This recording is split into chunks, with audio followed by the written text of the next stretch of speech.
রবি ঠাকুরের কোনো কবিতা আমি আবৃত্তি করছি না। আমি খুব সম্ভবত কবি অনির্বাণ ঘোষের লেখা তার রবীন্দ্রনাথ ঠাকুর সম্পর্কে তার যে অনুভূতিটা, মানে সারা জীবন ধরে তিনি রবি ঠাকুর সম্পর্কে যা অনুভূতি পেয়েছেন সেটা একটা কবিতার মাধ্যমে আর কি প্রকাশ করেছে। তো সেইটাই করছি। কবিতার নাম তিমির সংহারী। হয়তো কোনো নিবিড় বেদনায় দুঃখ যদি তীব্র হয়ে জাগে, ঠিক তখনই শব্দ বেজে ওঠে গভীর গানে, গোপনে, সংগ্রামে।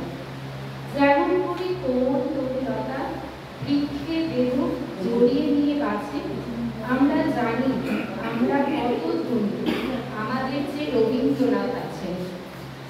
আলোয় থাকি, অন্ধকারে থাকি, দুঃখে সুখে যে যেখানেই যাই, রৌদ্র ছায়ার অজস্র বাঁক ঘুরে পথের শেষে তাকেই খুঁজে পাই।